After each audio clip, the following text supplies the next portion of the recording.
family. Y'all bear with me. Try to tell y'all what I got going on. Let me see. Okay.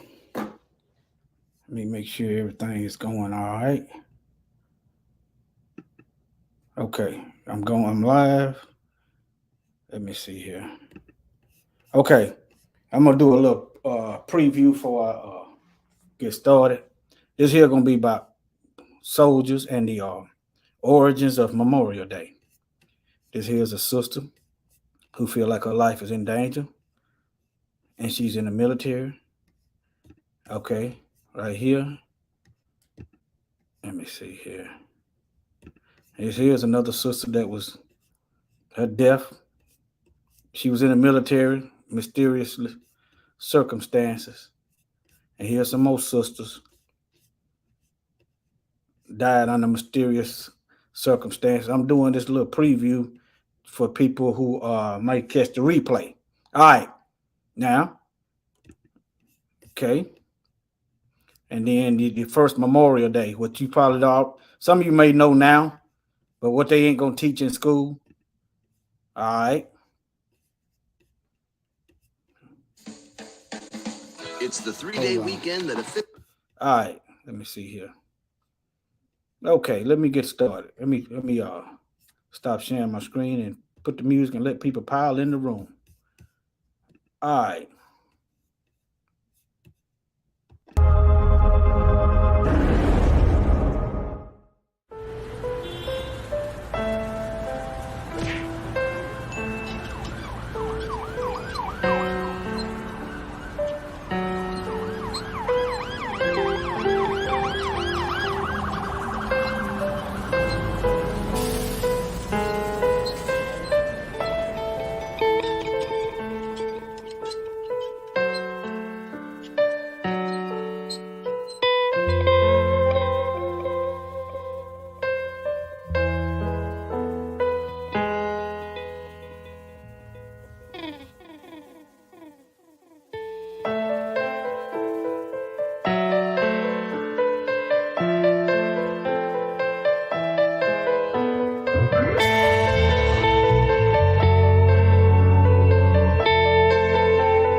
Taken on a ship, taken as a slave.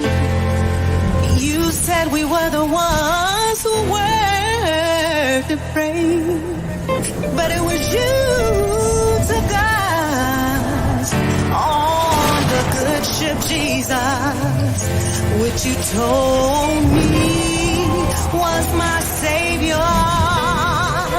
but my Savior a Mashiach, the one who died for me. Didn't want us to find out who we are. Didn't want us to know who we are. You didn't want us to see who we are. That we are the chosen ones. You didn't want us to find out who we are. You didn't to know who we are. You didn't want us to see who we are.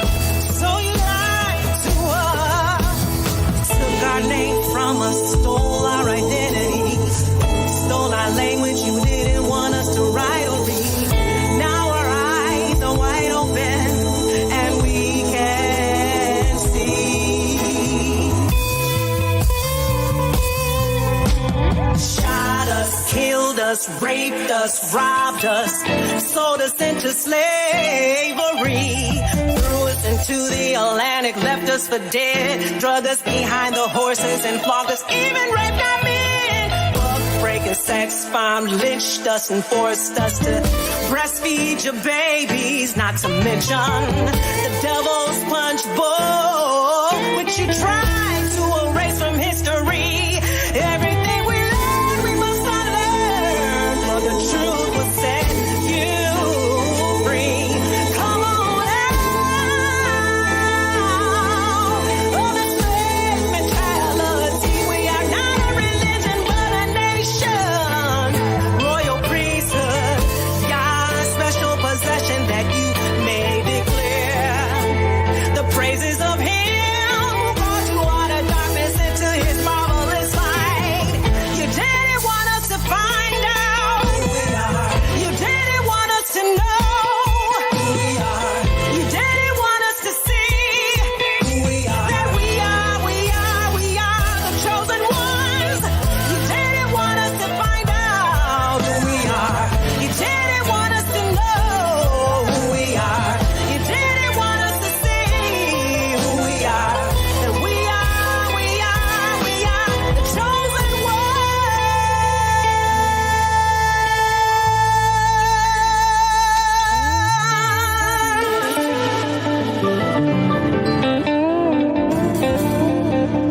Shalom, family. I was this is about Memorial Day. How many of y'all know that black people had the first celebrated the first or helped create the first Memorial Day? How many of y'all are aware of that? I'm gonna sit back and wait. And meanwhile, while I'm waiting, I'm gonna go into detail about the origins of Memorial Day and how, and then I'm gonna go into about our black men that served in the military, and I'm gonna go into about our sisters in the military and how some of them have died and the murders have been covered up. Shalom, Sister Helen, Brother Dark Skin Brother, Jim 76. How many of y'all are aware that it probably wouldn't be no Memorial Day if it wasn't for us? Okay. How many of y'all are aware of that? Why is it when it's something that's good, we get left out of it, but when it's bad, we become the face of it? These things got to be called out. What is calling it out? It makes them change their tactics. It begins to get the attention of the sleep. All right, but let me get on into it. All right. Let me see. I thought I sent them brothers. Yeah, I'm gonna show y'all. I got two references. I sent them other brothers some invites. Let me see. They probably busy or riding or something, but nevertheless, I sent them an invite. So, all right, I know how it is when you're working. All right, let me get on into it though.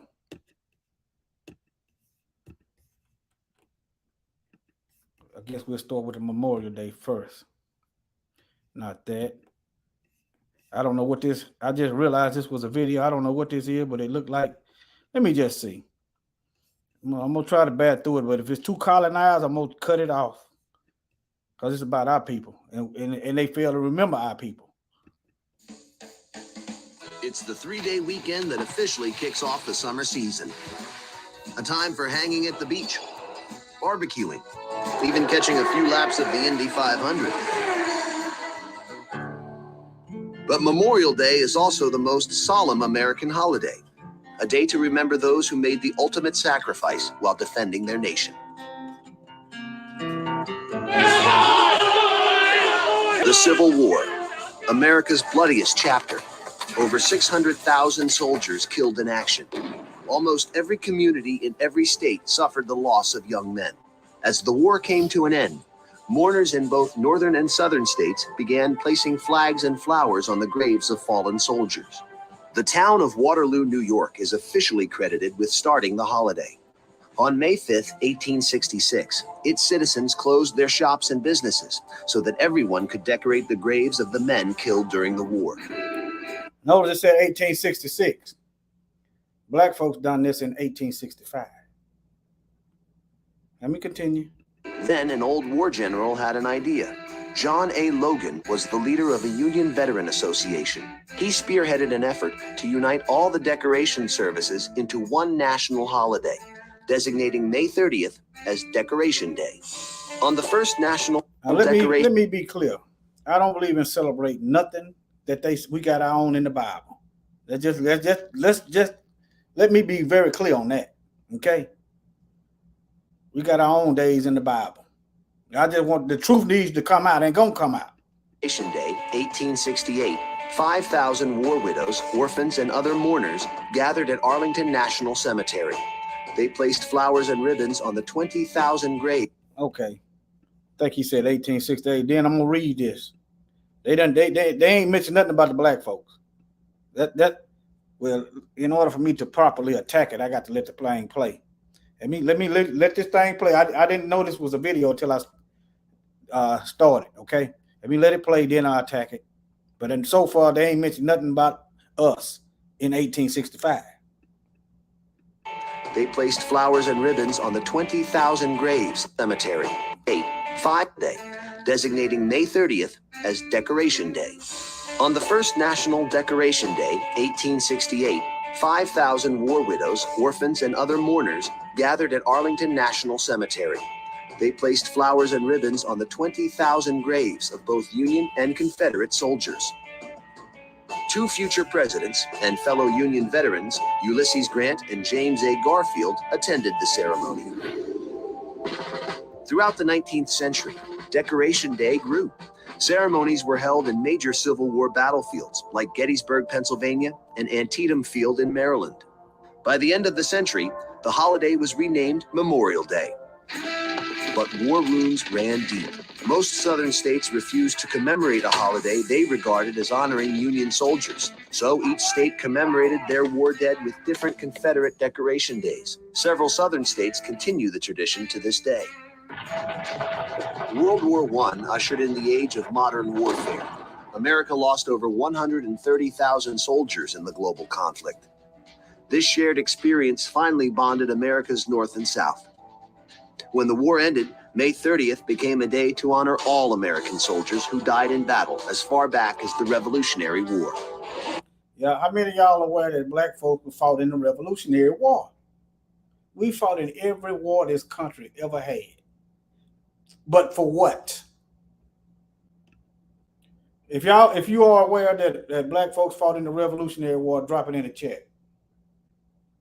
If you are aware, just type it in the chat. Just type you're aware that black folks fought in the Revolutionary War and or every war that this country has ever had. America interred its first unknown soldier in Arlington National Cemetery on Armistice Day, 1921. Every Memorial Day, this soldier and other unknown soldiers are honored with a wreath-laying ceremony conducted by the president or vice president. They are reminders of all those who never made it home. Memorial Day became a federal holiday in 1971, and Congress shifted it from May 30th to the fourth Monday in May, giving federal workers a 3-day weekend. All across America, veterans and civilians still gather in parades and vigils to remember the generations who gave their lives for their nation's freedom.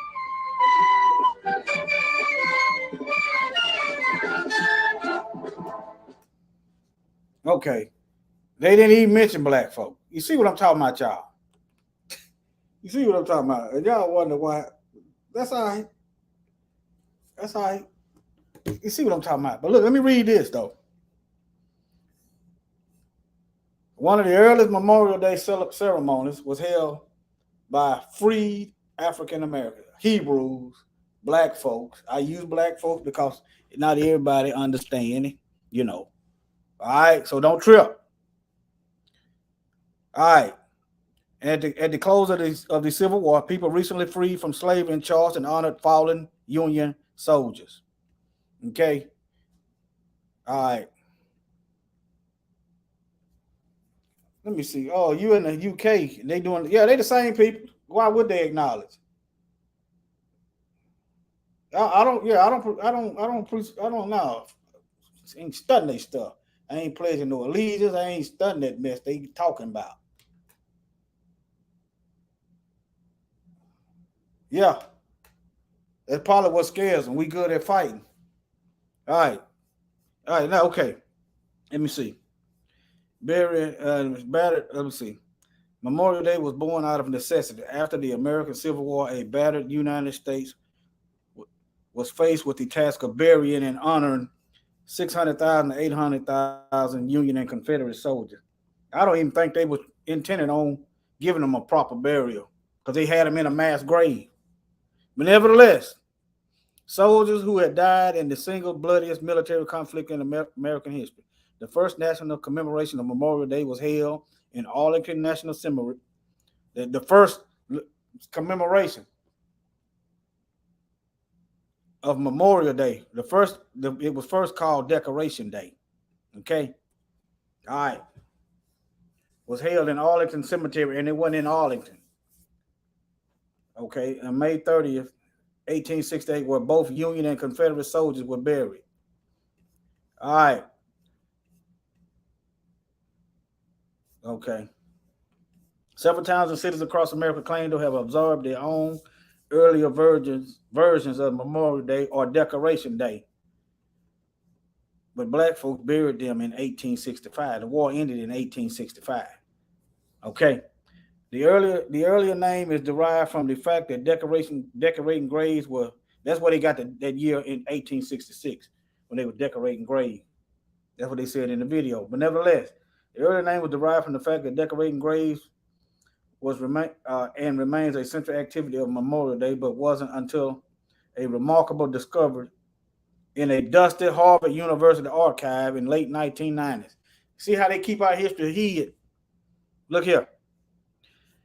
That historians learn about a Memorial Day commemoration organized by a group of black people freed from enslavement less than a month after the Confederacy surrendered in 1865. So it was us that did the first one.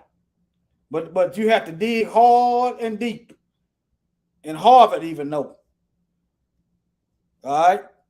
Back in 96, David Blight, a professor of American history at Yale University, was researching a book on the Civil War when he had one of those once in a career eureka moments. A curator at Harvard's Houghton Library asked if he wanted to look through 2 boxes of unsorted material for Union veterans.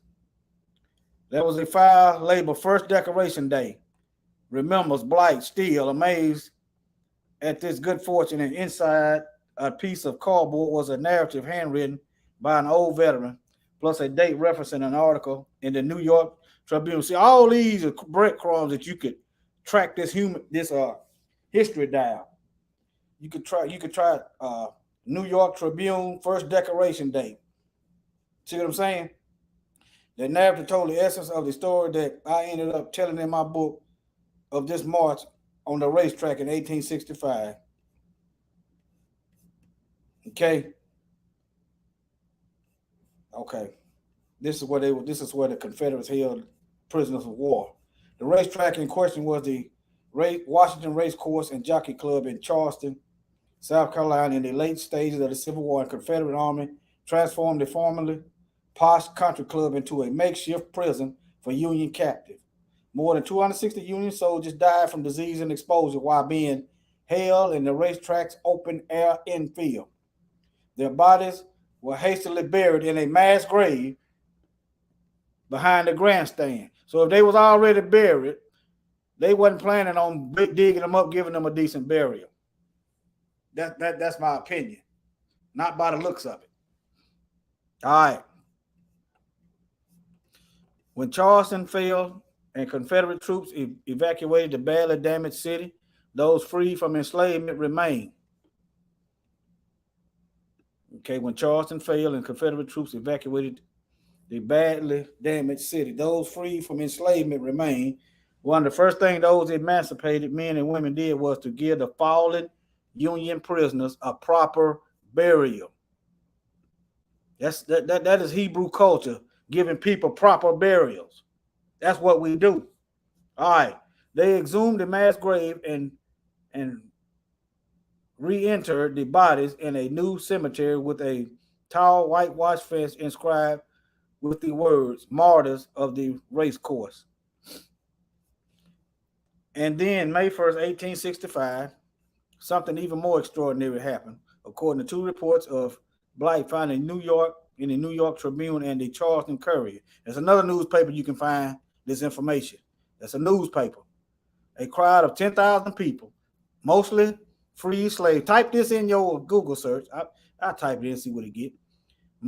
The Charleston Courier. Let me see.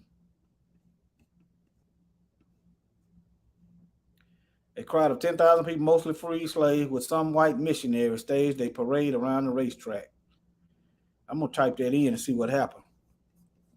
I'm gonna type that in and see what it should. It should go right to this information. Let me see here. All right, 3,000 black school children carried bouquets of flowers and sang John Brown's Body. Members of the famed 54th Massachusetts and other black Union regiments were in attendance and performed double-time marches. Black ministers recited verses back when ministers were pretty much real. Let me type this in and see what happened. I'm telling y'all to do it. Let me do it. See what happened.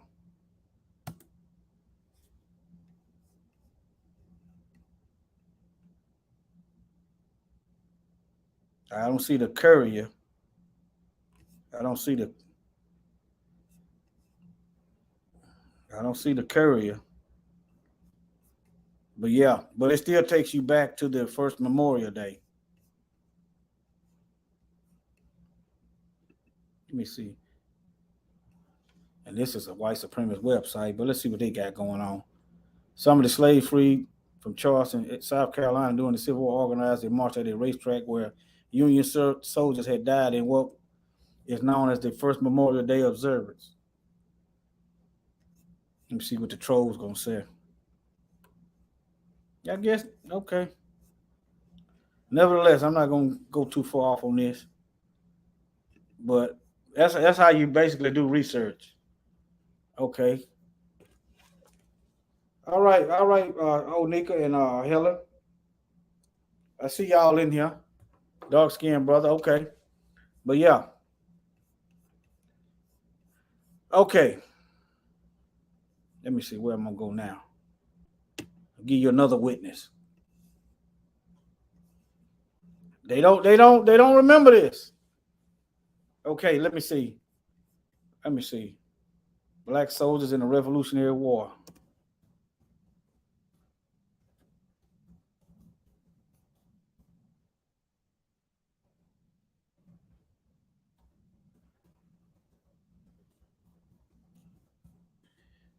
That's why I said stay out of. That's what I mean when I say stay out of white folks' business. This is what I mean. It don't get us nowhere. It was a whole bunch of us. Whole bunch of us. Okay, every war they ever had, we was right there.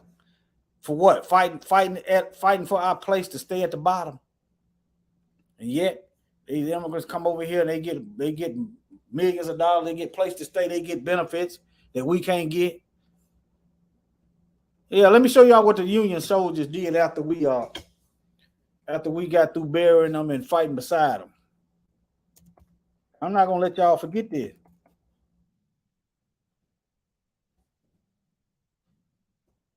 Let me see. I'm not gonna let y'all forget this.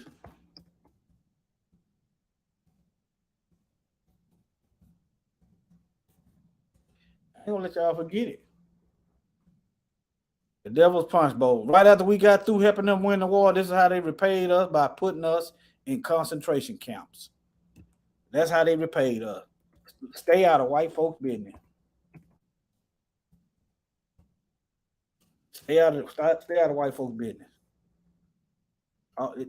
They consistent in their behavior toward us. Right after we get through fighting, they consistent now.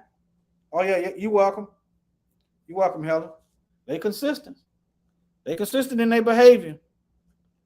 They put us in a concentration camp, killed us off. Right after we got through burying them and helping them fight. Yeah. Every war we ever been in, but when we get through helping them win the war, we get through helping them fight. Y'all Negroes get back on this plantation. All right, let me see. Let me read this one.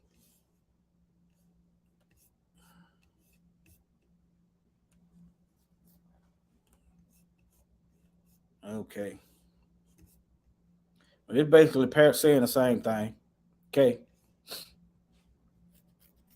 See, that's the same name right there. That article I just wrote. But yeah. Spring of 1865, after a long siege and prolonged bombardment, the beautiful port city of Charleston, South Carolina, lay in ruin and occupied by Union troops. Along the first soldiers to enter and march up Meeting Street. Liberation songs were the 21st United States Colored Infantry. Their commander accepted the city's official surrender. Whites had largely abandoned the city, but thousands of blacks, mostly former slaves, had remained, and they conducted a series of commemorations to declare their sense of meaning of the war. That's basically saying the same thing over. I'm just giving you another witness. Okay, giving you another witness, another source, another article. The Atlantic. Y'all see that? Giving you two witnesses. All right. That's the first witness, the History Channel. Notice how they left all that out in the video, though. All right. Now, don't y'all forget. Well, let me go to the World War I first and then come back. Let me show y'all this video. All right. Show y'all this video. The Harlem Hellfighters was a regiment of New York National Guardsmen in the First World War. They were set up to fail by their own government. They were humiliated, degraded, eventually given to the French army as a throwaway. And they ended up coming home as one of the most decorated units in the entire U.S. Army. The Harlem Hellfighters are one of the most important regiments in American history. In World War I, they helped to establish to the entire world the power of Black soldiers in the military. It was very difficult at that time for African Americans to get into the United States military because there was this perception that African Americans would not do well in battle. They had to overcome the prejudice of own countrymen and yet also perform ably on the battlefield. Like so many units of African American descent, when they go overseas, they're not sure what they're going to do. Are they going to fight as infantry? Or are they going to be stevedores and load ships? Or are they going to be labor units and cut wood? And so they're committed to labor duty, they're unloading ships, building the trains, those type of support services. And as you can imagine, these men have been trained and they're willing to fight, they're ready to fight, and this is stressful for them. They were finally given to the French army, which in a way was an even greater insult because in the First World War, when the United States entered, General Pershing, the commanding officer, was very clear that American forces would not be fed piecemeal into the French and British army because the French and British wanted reinforcements. And Pershing said, absolutely not. When Americans join this war, they will fight as an American force under an American flag led by an American general. ... Except for the black guys. You can have them.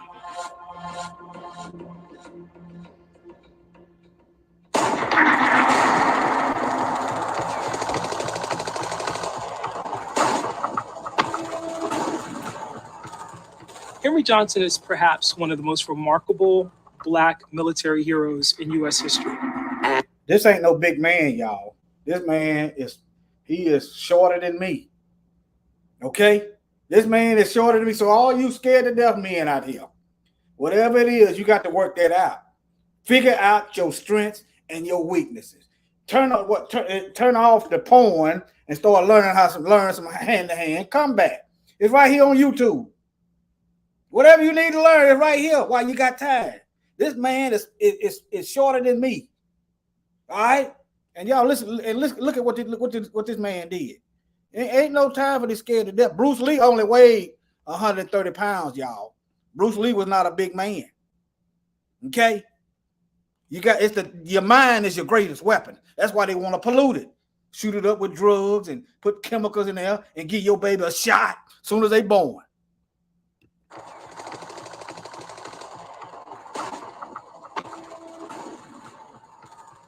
Henry Johnson is perhaps one of the most remarkable Black military heroes in U.S. history. And he found himself in no man's land with Private Needham Roberts manning a listening post. And Needham Roberts hears click, click, click. He realizes somebody's cutting the wire. It's potentially a German raid. And so Roberts is passing him grenades and they line up these grenades and the Germans actually do come across the lines. Roberts is hurt, and now Henry Johnson is left to defend their position and to stave off this attack. And then he makes the mistake of jamming a French cartridge into his American gun, and it no longer will work. And the Germans are on top of it. He then used his rifle like a club, and then he ended up fighting with a knife against the Kaiser's best and turned them. He's wounded in the fray. He's struck, for example, in the foot, and has a debilitating injury as a result. And he fights them off, he says, for what seemed like an hour. The Germans ran shrieking into the night, all because of one man. It's not until the next morning that people realize what a tremendous act this was. They discover 4 bodies of dead German soldiers. And they also realize from the equipment and other things that are left behind that as many as 30 may have been involved in this altercation. Okay, it was 2 men against, they said as many as 30. Two men, 2 black men against as many as 30 German soldiers. And Henry was a small man. Get your mind right. If you scared to death, you ain't thinking about no fighting. See, get your mind right, get off the drugs, whatever you got to do. Sober up. At least sober up. Okay? Do some research on things to feed your brain. Okay? This man is a small man. And it was him and one other man, I think I forgot their name. But they said it's fighting the whole hell off 30 men. Let me play that back for y'all. I'm gonna let it play all the way through. Shalom, Brother Stephen. Shalom, Hebrew. Shalom. Let me let this play a little bit. Wind it back. I'm gonna let it play all the way through. I ain't gonna say nothing. The Harlem Hellfighters was a regiment of New York National Guardsmen in the First World War. They were set up to fail by their own government. They were humiliated, degraded, eventually given to the French army as a throwaway. And they ended up coming home as one of the most decorated units in the entire U.S. Army. The Harlem Hellfighters are one of the most important regiments in American history. In World War I, they helped to establish to the entire world the power of Black soldiers in the military. It was very difficult at that time for African Americans to get into the United States military because there was this perception that African Americans would not do well in battle. They had to overcome the prejudice of their own countrymen and yet also perform ably on the battlefield. Like so many units of African American descent, when they go overseas, they're not sure what they're going to do. Are they going to fight as infantry? Or are they going to be stevedores and load ships? Or are they going to be labor units and cut wood? And so they're committed to labor duty, they're unloading ships, building the trains, those type of support services. And as you can imagine, these men have been trained and they're willing to fight, they're ready to fight, and this is stressful for them. They were finally given to the French army, which in a way was an even greater insult because in the First World War, when the United States entered, General Pershing, the commanding officer, was very clear that American forces would not be fed piecemeal into the French and British army because the French and British wanted reinforcements, and Pershing said absolutely not. When Americans join this war, they will fight as an American force under an American flag led by an American general. ... except for the black guys. You can have them.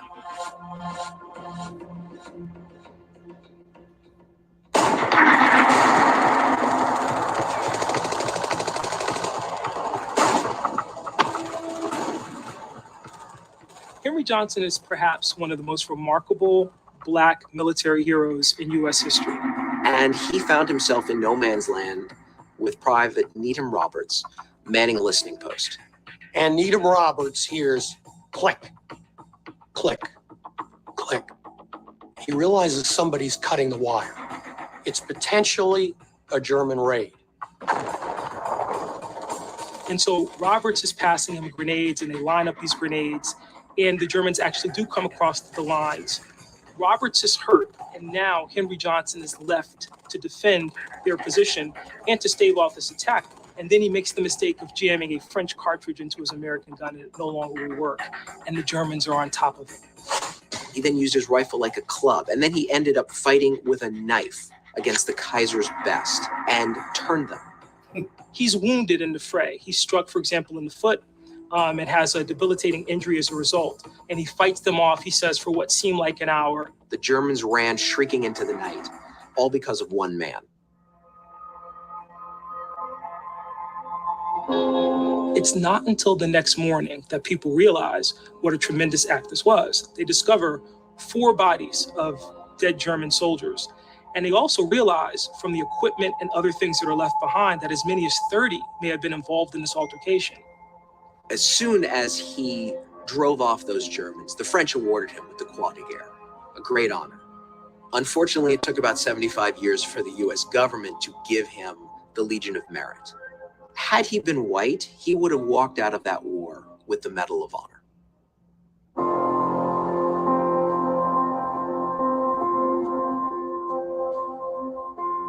What was so shocking to me when I began to research the story of the Hellfighters was that after they had performed so magnificently in combat, the United States government actually sent a memorandum to the French government, essentially implementing Jim Crow, essentially saying, don't give them some notion that they are equals, because we don't want them taking that notion back to the United States and demanding equality.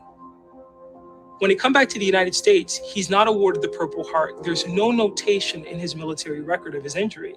And so he winds up not being able to work because of this injury. He doesn't get any kind of assistance from the army or from the government as a result. And he ends up dying in 1929 penniless. So it again shows the paradox. Here's this great story of valor and of courage on the part of the soldier. You see that? Right after he got through fighting a war, that he couldn't even get medical disability because he got hurt in the war. You darn devils, boy. Boy. You got anything you want to add, brother? No, I'm gonna let you play it out before I say anything. Go ahead, Hebrew. Okay. Soldier, and ultimately he comes back to a nation that doesn't honor that sacrifice. We tend to think we all know American history so well, but the story of the Harlem Hellfighters should be one of the first stories told. It wasn't about killing other people, it was about being Americans and serving their country well. That was the inclination of the Harlem Hellfighters. When you are African American in 1917, democracy is armor. Democracy is a weapon. And to fight for a war to make the world safe for democracy was something more than just some ethereal crusade for the Hellfighters. It had concrete results. They were fighting for the rights to be a citizen of the country that they were born in.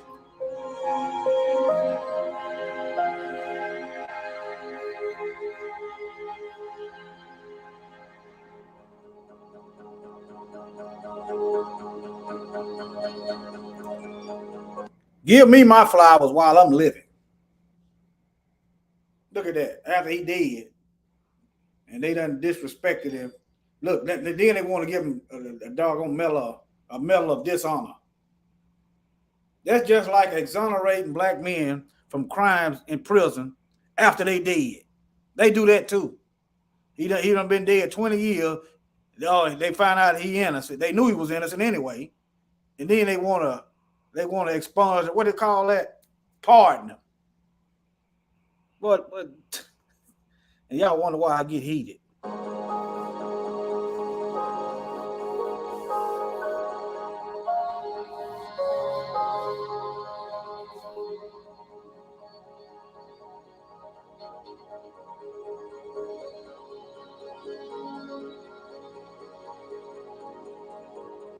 Okay. All right. Let me see here. I went over that one. Let me see.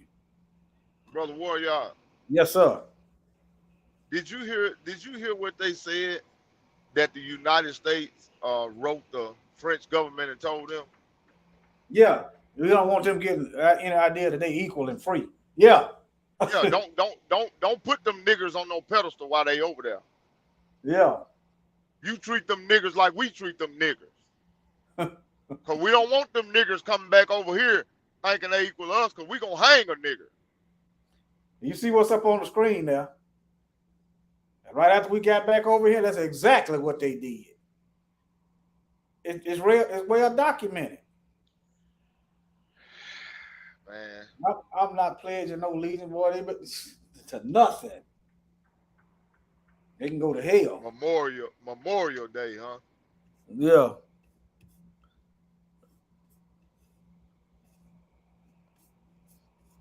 Yeah, he got hurt and then couldn't even get no benefit. And not only that, remember the GI Bill? Black folks couldn't get none of that money. White soldiers could get that and start and get free college. Free housing. Yeah. Hey, you know they even went so far as to give them special loans to buy land and houses when they came back from that war. Yeah. Look at this. Look at this stuff, man. Look at this stuff. You fight for what? Stay out of white folks' business. Y'all go over there, y'all get that training and do like the white supremacists and bring it over here to us. And we gonna go in on these heathens. That's what y'all do. Do the same thing the white supremacists do. I advise not to even go over there. Huh? You remember that video you did that black guy that was trying so hard to get over there to Ukraine to go over there and fight? Yeah. Yeah. He think he gonna come back to a parade. If he come back. Yeah, he do. He think he gonna come back to a parade and If he come back. but I will tell you this: if he do make it back, now in 2022, they probably will parade him around from talk show to talk show. Mm. But to get any type of real substance for going over there, ain't gonna happen. You get your little 5 minutes of fame in 2022. Back then, them brothers couldn't even get that though. Yeah. And they talking about why y'all ain't got nothing. Well, they got land, they got houses, they got free education, stuff that we didn't get. Wonder how long is this? Let me see how long this is. And the government of the United States began to prepare for the returning servicemen with the passage of the GI Bill of Rights. The Screen magazine attempted to explain the general principles of the bill, how an ex-soldier or sailor would be given money to continue his education, how a returning serviceman who was starting his own business would get a financial boost from the government, how money would be advanced to buy property or a home. You hear that? A financial boost, it can be used to buy property or a home. They getting this, but we ain't. Something you can pass down to your children. And you build it up right, you can make it worth more than it was when you bought it. Be advanced to buy property or a home. How employment bureaus and trade schools were established for men who wanted to learn new skills. Americans were determined that this time, the men who fought for their country would find a place in it when they returned. Okay. All right. But anyway, let's get back over here. That's all right. This ain't my home. Let's see. Let me see. Make sure I got them go in order. Oh yeah, I did mention that our black brother was lynched in their military uniforms. The government couldn't even protect their own soldiers. Not only that, they brought the German soldiers over here and put them to work for NASA. Did you know that? Yeah, I knew it. Yeah. And then one of the ones that was over one of those murder counts, the United States government brought him over here and hid him out until a couple of years ago. Don't you remember that? Refresh my memory, brother.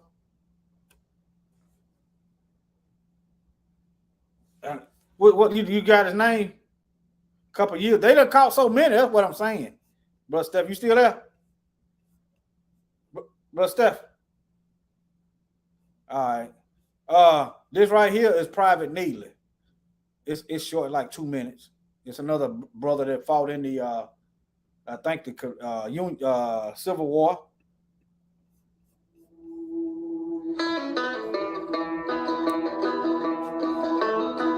For generations of African Americans, military service sparked dreams of racial equality. The 13th Amendment outlawed slavery in 1865, but decades later, Black people still faced discrimination, racism, and violence, especially in the South, where most of them lived. Many Black soldiers hoped that fighting for their country could earn them the right to be treated as fully human. Perhaps that inspired a man named James Neely to enlist. In summer 1898, Private Neely was a member of the 25th Infantry, an all-Black regiment that had just served valiantly in Cuba during the Spanish-American War. While the men were temporarily stationed at Fort Hobson near Atlanta, Private Neely... I was wrong. It was 1898. Black folks just got through fighting in the Spanish-American War. And see what happened. See the things this brother get when he come back. Okay? It's 2 minutes and 50 seconds long. James Neely to enlist. In summer 1898, Private Neely was a member of the 25th Infantry, an all-Black regiment that had just served valiantly in Cuba during the Spanish-American War. While the men were temporarily stationed at Fort Hobson near Atlanta, Private Neely was out on pass for a day. He journeyed to a small town of Hampton, Georgia. It was hot, and he was thirsty. He spied a drugstore and went inside for a drink. Mr. Moore was working the fountain that day, but But he didn't offer the soldier a drink and a friendly smile. Instead, he told him that black customers couldn't drink at the counter. Black customers had to order their sodas outside behind the store and drink them there too. Private Neely grew angry. He told Mr. Moore that his money was as good as any white man's money. They argued. Mr. Moore threw Private Neely and his proud blue uniform out of the store and onto the road, where more white men overheard the soldiers' protest. Somehow disrespecting the veterans, they ain't talking about black folks. They're not talking about black folks. No, we not considered as veterans. We considered as monkeys. In the eyes of the Most High, we gonna be some veterans. We finna get it cracking. For long, a small argument had grown into a large one. A group of white men with guns gathered around Private Neely.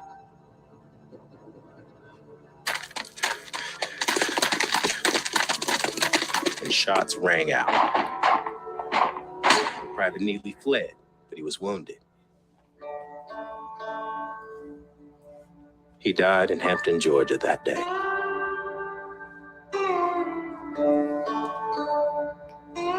Between 1877 and 1950, more than 4,000 black people were killed in Southern racial terror lynchings that aimed to intimidate black people and maintain white supremacy in every area of life.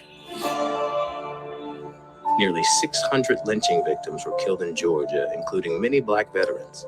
Private James Neely of the United States Army was one of them.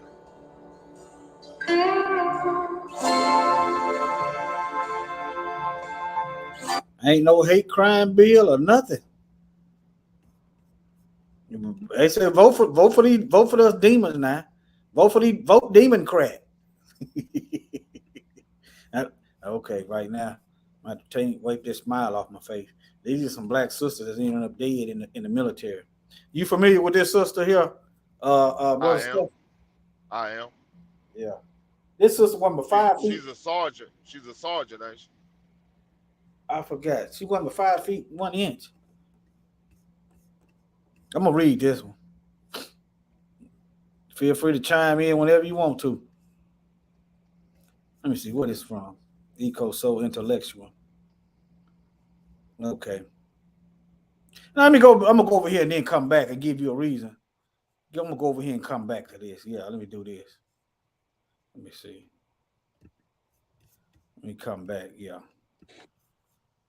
Hey y'all, so I just want to get on here real quick and say that, like, if something happened to me, if just real blunt and honest with, if I end up dead, if I end up missing or something like that, just know somebody did it.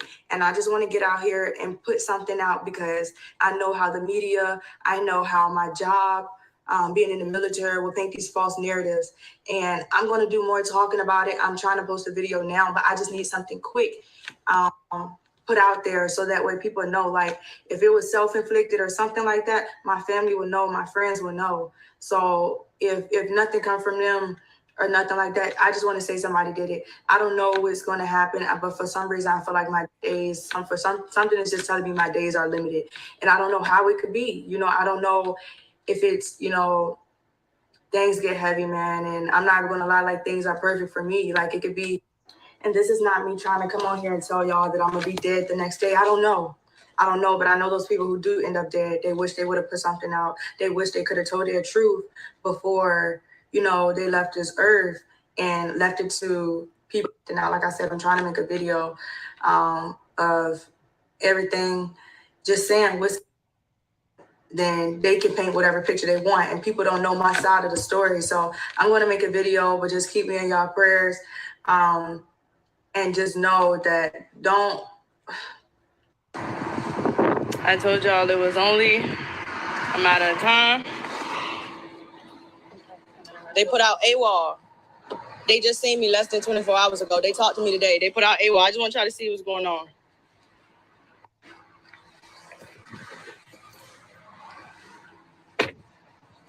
Good. So they have me.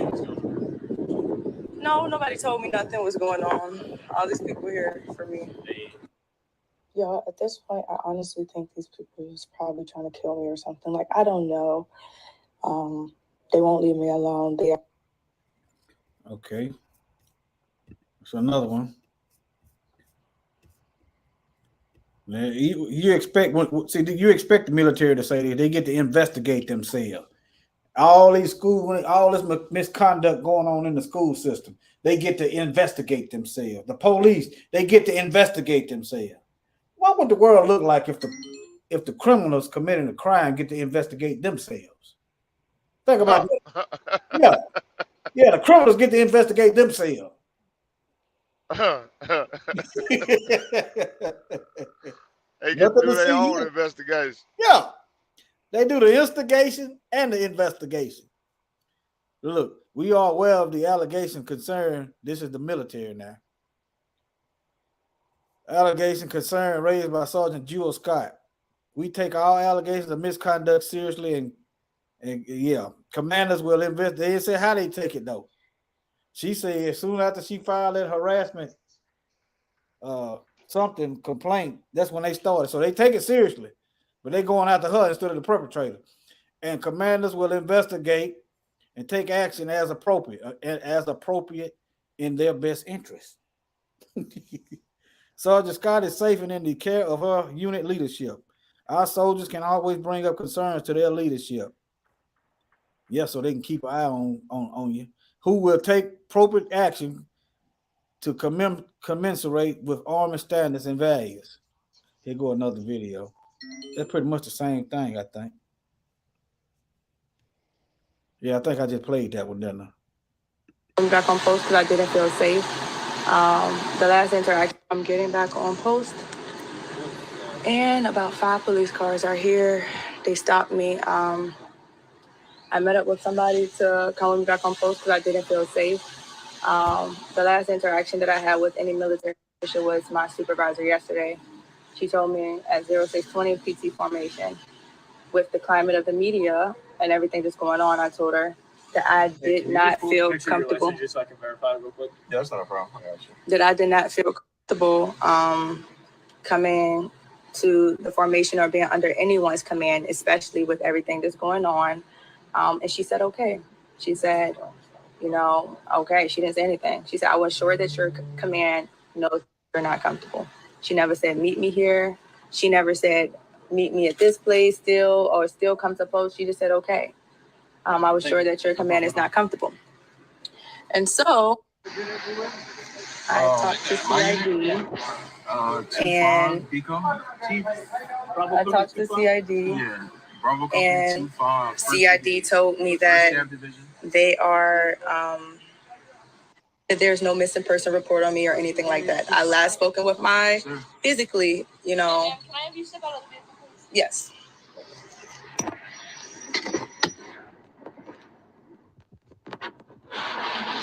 right. We're gonna go over here in front of this vehicle right here.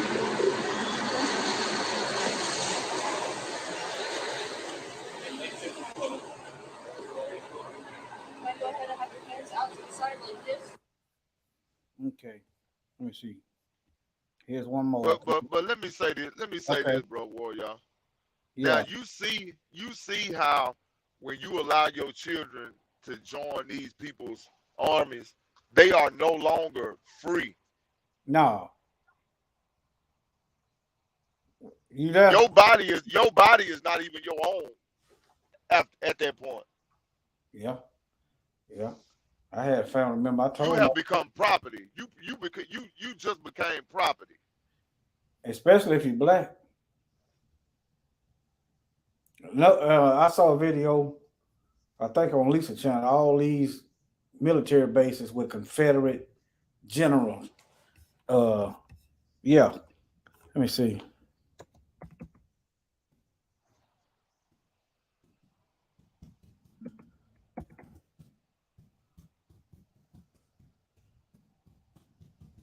Yeah, you are now the property of the United States government. Your body ain't even your own. Mm. You don't even have the right to go and come as you please. Now, if the Confederates lost, why have they got bases named after the losers, after the enemy army that tried to have an insurrection and throw the government? And that's just like let's put it in proper context, brother. That's just like me and ISIS get together and we do the we try to overthrow this government, me and ISIS, and we lose the war, but still we get military bases named after our generals. Would that go? Would that go well? Would they do that? It wouldn't. It Oh, wouldn't. And I'm gonna give you another example. You see how them people from January the 6th, you see how they glorified them as heroes. yeah. Hey, you in a bad area? No, Getting some static somewhere. I don't think so. I got 4 bars. Uh, okay. All right. Yeah. No, it wouldn't go well. You're not gonna name no. I tell you that speaks volumes. But yeah, they got military bases named after the enemies. Look, they tell you where they at. They are against us. But nevertheless, let me get back over here in these videos.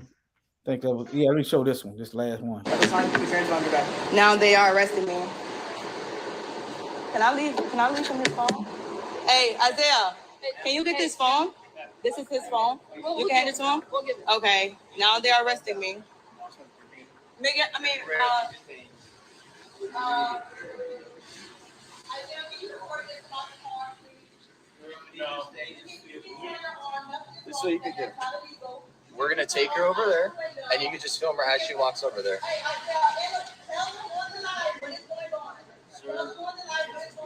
Hey, sorry. So we're gonna Hey, sorry, stop. We're gonna take you to that car, right?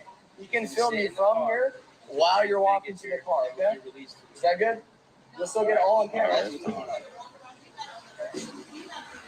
just don't want a lot of people walking around. You just gotta stay in the car. Nonsense. He said I gotta stay in the car? Don't make it any worse. But like, how would I make it worse? I'm not. You just gotta stay in the vehicle. You just gotta follow the instruction of what's going on. I got you.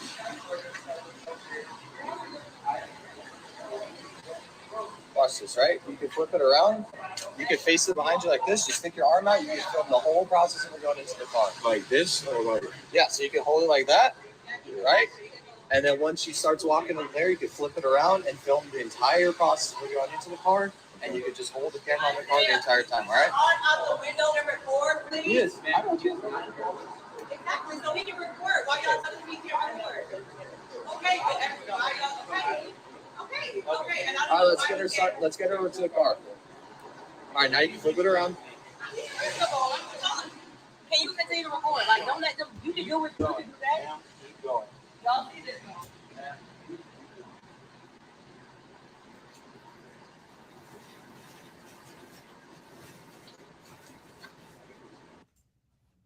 Okay. All right. Now, why would y'all think? Why would y'all think that sister feel like her life is in danger? Just giving y'all the history. I ain't gonna need to show all these. But yeah, why would y'all think? Let me show y'all this. It's a video. Hold on, it's a video. Show y'all this video. Where is it at? Right here. It's a video that they done covered up some stuff.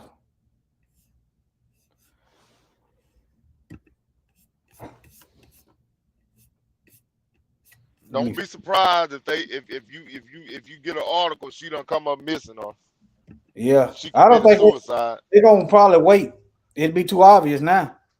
You hear me? They don't think them folk don't care. They don't care. What you gonna do? What you gonna do about it? Like what you gonna do? Hey, Ain't I nobody don't can know. do They nothing. might need them Negroes. They might need them Negroes to fight. They got these Asians they got to worry about.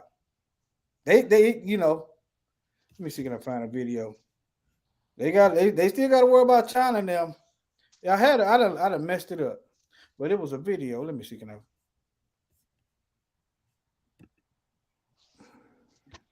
Yeah.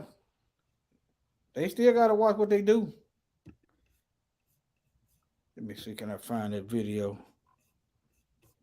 I done messed up.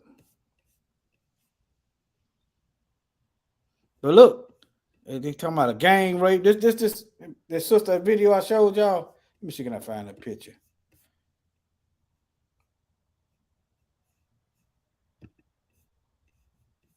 I think this might have been it.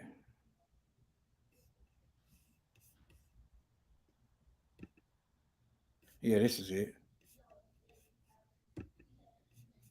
It's a video somewhere because I watched it. Her parents wasn't going. Her parents wasn't going for that riffraff. Yeah, here it is, right here. In the Iraq War. At the time, the military was quick to point out her death was not combat related. Now, since then, her parents have struggled to find out, well, what did happen? Tonight, Matt Cesney takes a close look at the evidence gathered by the military and asks the question, was it murder or suicide? Among the thousands of graves at Jefferson Barracks Cemetery, there are stories of bravery, heroism, and proud service. And among the thousands is the grave of Private Lavina Johnson, whose story is clouded in mystery and, according to her parents, marred by murder and cover-up. Right now, that's probably the emotion that's driving me right, is the anger that my daughter would go in the army to serve her country, and she gets murdered. I mean, brutalized, and they turned on her. Lavina's father, Dr. John Johnson, has waged his own personal crusade to find out what really happened to his daughter in Iraq on July 19, 2005. The Army ruled her death a suicide, the victim of a gunshot wound to the head. But in documents and autopsy photos obtained by the Johnson family and shared with News 4, more questions are raised than answered. First of all, the mere fact that physically she was abused, physically. And the autopsy didn't really address the physical trauma to her body. I thought that was peculiar. For instance? The broken nose. She had... You hear that? The autopsy ain't saying. See, put this in contrast with all these black folks coming up dead and the autopsy saying one thing and the evidence saying another. For instance, black folks coming up dead with their organs missing and they rule it a suicide. So what black folks now we got the ability to kill ourselves, and right after we get through killing ourselves, we can remove our organs and sell them. Because the organs don't be laying around out there. The organs don't be nowhere to be found. Hey, you crazy. You crazy. I just want people to see y'all said black folks somehow got the ability to kill themselves and then cut out their own organs. What? Man, they really think we slow, man. That's an insult. I had to break it down like that. You see how all these dead folks, I done researched all these dead folks come up missing, organs missing, and they holler suicide. Oh man, that is too funny. Shoot. Yeah. Now you got a point though, cause how you gonna kill yourself, beat yourself up, kill yourself, cut out your own organs, and all that at the same time? Yeah. Organs missing. These folks think they can just tell us in it that them days is over with. Family and shared with News 4, more questions are raised than answered. First of all, the mere fact that physically she was abused, physically. And the autopsy didn't really address the physical trauma to her body. I thought that was peculiar. For instance? The broken nose. She had what looked to be a dislocated elbow or a dislocated shoulder. Military documents also show no apparent indication of suicide. Her company commander writing, Johnson was clearly happy and healthy physically. You hear that? Military documents said it wasn't suicide. Tell you what happened. She got raped and they trying to cover up the evidence. It get worse than this.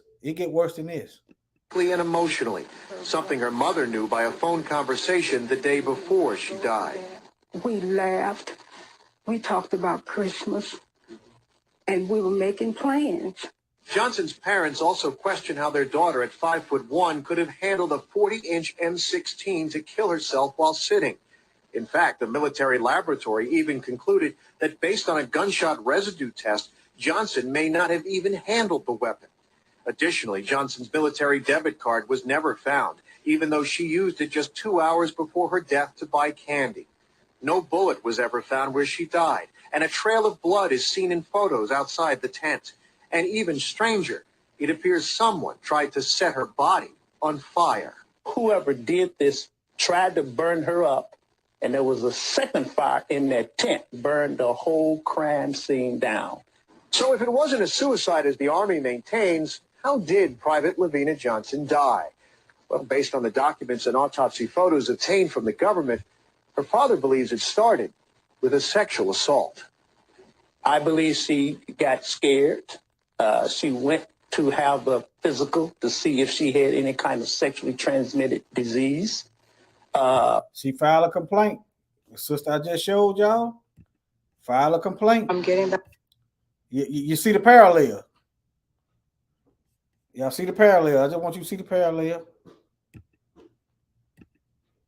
Let me see right here.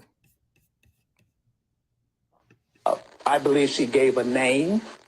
I believe somebody leaked that name out, and then somebody made good on their practice to murder her. But the military is unconvinced and consider the case closed. A Pentagon spokesman saying the case was investigated thoroughly and there is no evidence to reopen. Now we tried. Yeah, you know that's a lie. If the military record says she didn't commit suicide, then how is there not evidence to reopen? You see, did you catch that? Hold on, y'all. Okay. Oh, hey, how you doing? All right, Mom. Take care. All right. Let me wind it back so y'all can hear it. Wind it back. I believe she gave a name. I believe somebody leaked that name out, and then somebody made good on their practice to murder her. But the military is unconvinced and consider the case closed. A Pentagon spokesman saying the case was investigated thoroughly and there is no evidence to reopen. Okay, let me show y'all some more stuff down here I read. You still there, Brother Stephen? Yeah, I'm still here. Okay. I want to, somewhere I read where they had pulled acid or something on a genital. They try to do away with the evidence. Yeah, that's why they burn up the tent, try to burn up the tent.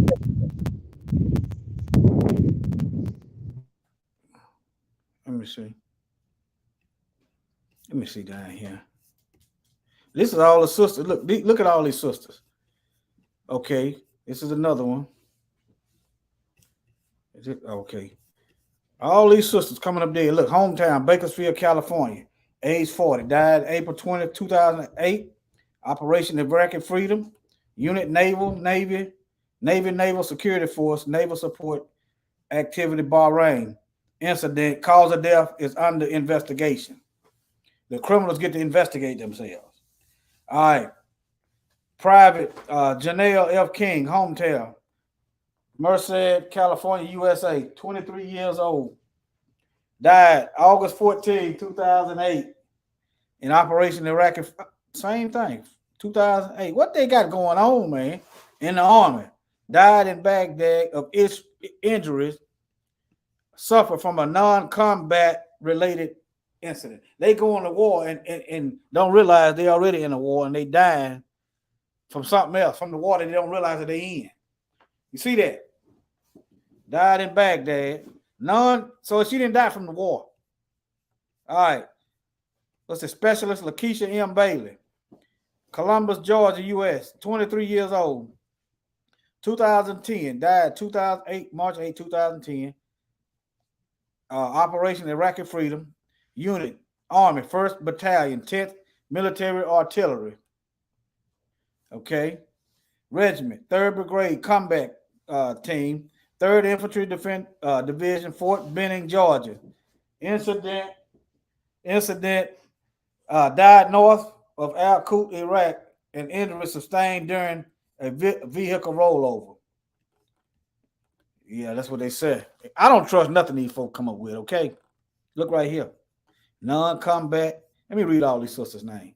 Hometown, Draycott, Massachusetts, U.S., 28, age 21 years old, died November 6, 2007. Operation Iraqi Freedom. What did they got going on over here?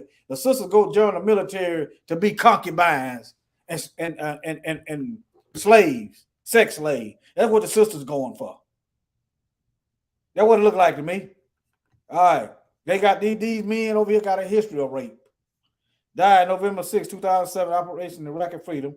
Unit Army, 4th Squadron, 3rd Armored Cavalry Regiment. Fort Hood, Texas. That's where this other sister is at. She in Fort Hood, right? Fort Hood right now. Okay. Died of a non-combat related illness in Camp Afriwan, Kuwait. All right, I ain't got too many more. Let me see.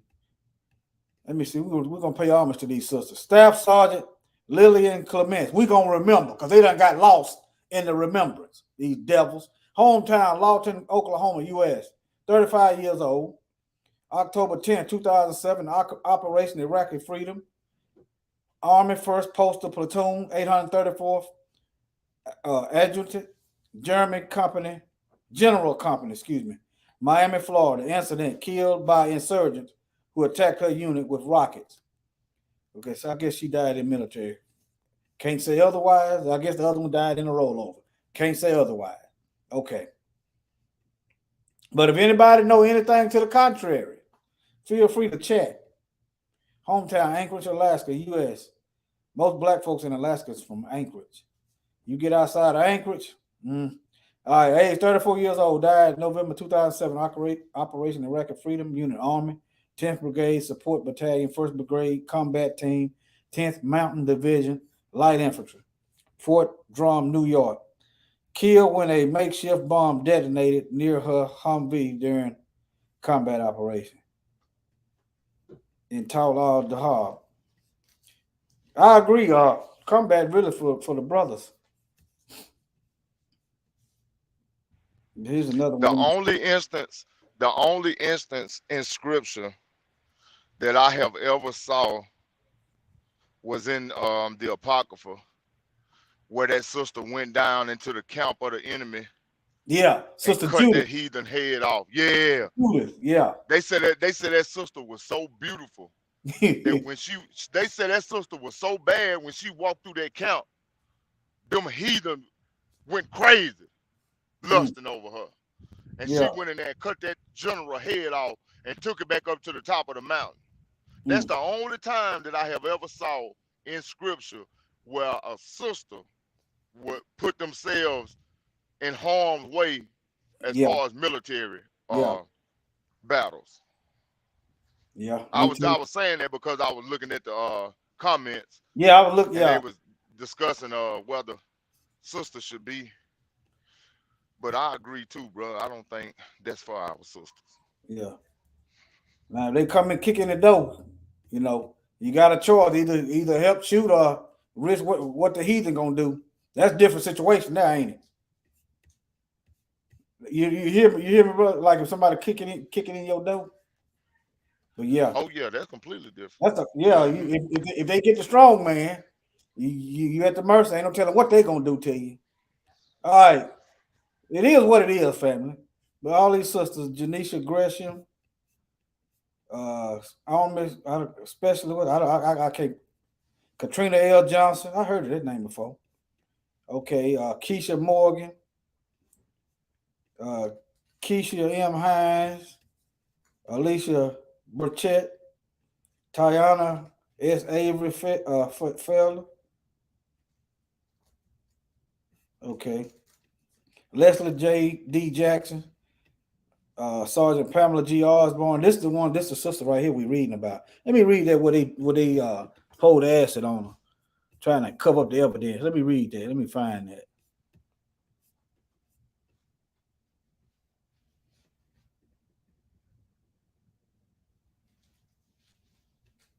Let me try to find it.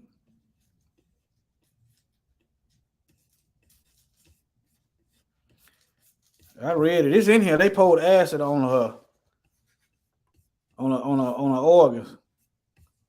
It may not have been on this one here, but yeah, they done that. They dirty dog. It may be right here. This might be where it's at. Let me see here. Boy, y'all, especially y'all sisters, stay out of this stuff. Stay out of it. Stay out of this stuff here. Right here. No, this is something else. 1 in 3 women who join the military will be sexually assaulted or raped by men in the military. Stay out of it. So ain't got nothing to do with y'all. I'm not trying to tip you. I'm just trying to give you some good advice. Look in the Bible who were doing the fighting. Okay? This ain't got nothing to do with y'all. Now, if they bring it to your house, now use wisdom. If the Most High put on your heart, like he did Sister Judith, you better make sure it's the Most High. And make sure you fighting for your kingdom. Make sure you Yeah. fighting for your nation. Yeah. And not they. Not the heathens' nation. Yep.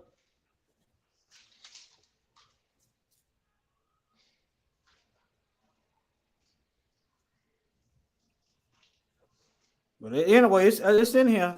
You do some research. They poured acid on their sister's genitalia to try to get rid of the evidence. And remember the video, the father said he was trying to do an autopsy. Right after he said that, all this stuff started happening. But yeah, this is what they did. All right.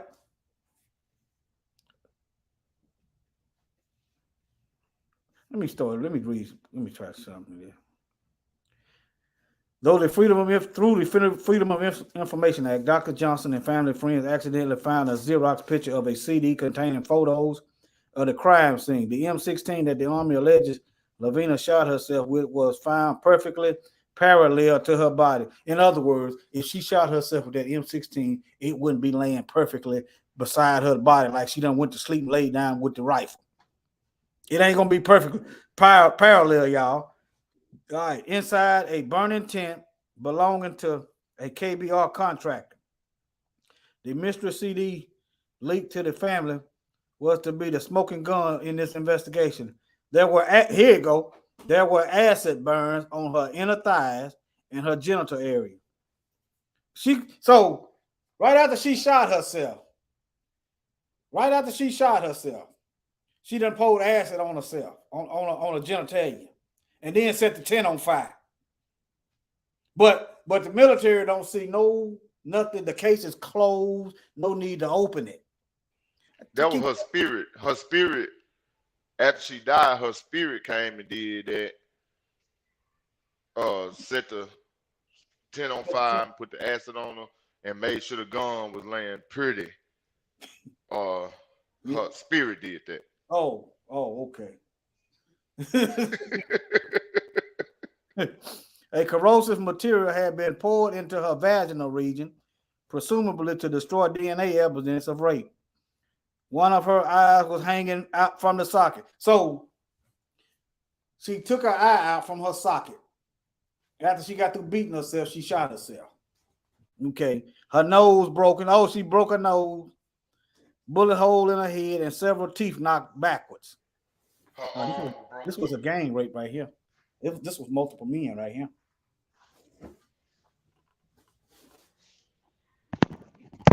I forgot what movie that was that I saw. I think Denzel Washington played in it where they raped that woman. Man, what was the name of that movie? It was a white lady that played the victim, the rape victim in that movie. And they did her that way. What was that? I can't think of it either. You know the movie I'm talking about, though, don't you? I think so. It's something with Valor, ain't it? Something. Yeah. Men of Valor. Men of Valor. Was that it? Who was the woman? You know the woman? Was it Demi Moore? It was the same lady that played in Silence of the Lamb. Okay. I can't think of her name. Joni Foster. Mm-hmm. Joni Foster. Mm-hmm. Let me see. Can I? Yeah.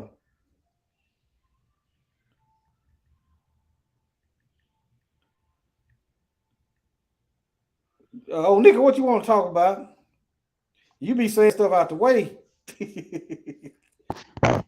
Oh, Nika. Tell her she ain't got to clear her name. It ain't nothing on her name. She is fine. Who? Oh, no, ain't nothing on your name. You hear me? Dark skinned brother said we need to watch I Spit on Your Name. I Spit on Your Grave. I think it's The Accused. The Accused, is that it? I think so. I think. Nah, I don't know. I ain't never seen the movie. I think. I don't know. But yeah. Hold on. Let us get through this first. We're gonna keep it brief now. Whatever we do is gonna be brief, sister. Sister, you can go on. You can talk. Hey, I ain't trying to be disrespectful, but sister, we gonna keep. All right, now look. The photos also reveal additional massive bruises, scratch marks, and teeth imprints on her upper body. So she bit herself too. She bit herself on top of her chest. Her spirit did that. Her back and right leg, her back and her right hand had been burned from what is thought to be a flammable liquid poured over parts of her body and lighted. Okay, you know why they burned burned her all the hands? way. Huh? You know why they burned her hands? Uh-uh. Because she had DNA evidence under her fingernails where she was Right. scratching whoever it Right. was that was raping her. Contaminating the scene. Uh-huh. Gloves had been glued. So she glued gloves to her hand too. Military gloves had been glued to her hands. And when they ain't no telling how many hours they tortured this sister. It ain't, man. Ain't no That's telling a how long they horrible did. way to It might have die, been man. days. That's a horrible way to die, Hebrew. It might have been days. And when they were removed, Dr. Johnson found evidence of additional acid burns to her dominant hand, the one she would have used to pull the trigger. So in other words, how she gonna pull a trigger and she burn her hand, and then if she used that hand to pull a trigger, how does she get acid on it? So that's a catch-22 right there. That's a lie right there. So see now what they go to show you is that was a complete military cover up from the top all the way down to the bottom. Yeah. Man. That's what they go to show you. That's why I don't worry about them. I had a brother talking about, man, the feds. I ain't worried about the darn feds. What? I ain't lying on them. Studying it. This warfare. I can't be worried about that. I'm more concerned about my people. The feds. I don't care about no darn feds. Let them listen. The feds listening. I don't care. The feds listening. Yeah. How about they gonna come? I don't care nothing about that. The Most High strike me dead right here, right now with what I know, and I hold it back. He teaching me, and I'm gonna sit back and sit on the information. No, I didn't tell her. I said, man, I just said I don't care. I didn't get mad at him. I just said I don't care. Let them come. Let them do what they do. I'm out here living for the devil. I ain't worried about the police. Now I'm trying to live right, and I'm gonna be worried about the police.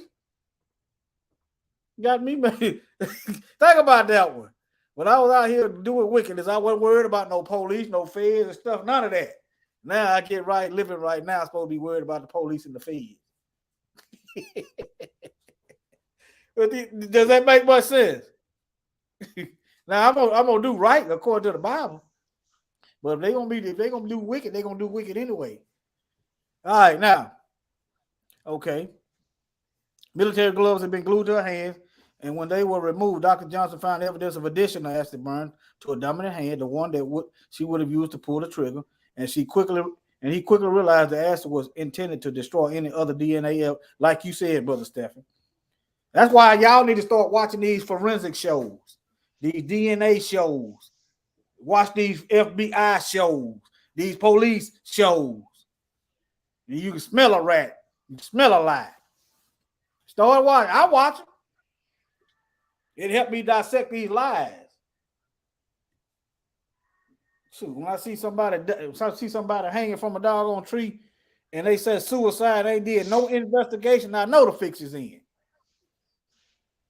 Watch them shows. It's free. It don't cost you nothing but a little time. All right. Okay. Not only was her body found fully clothed inside of KBR's contractor burning tent. So you got a third party outside of the U.S. government. There was a trail of blood found tracking from outside the tent to the inside. Dr. Johnson concluded that Lavina had been assaulted, mutilated, murdered, and dressed after the attack with the fire designed to burn away any evidence. I'm gonna stop reading there. Y'all can go to hear yourself. Go hear yourself. You just type this in and it should take you right here to the truth out. Type all that in, it should take you right there. All right, let me see. I went over that.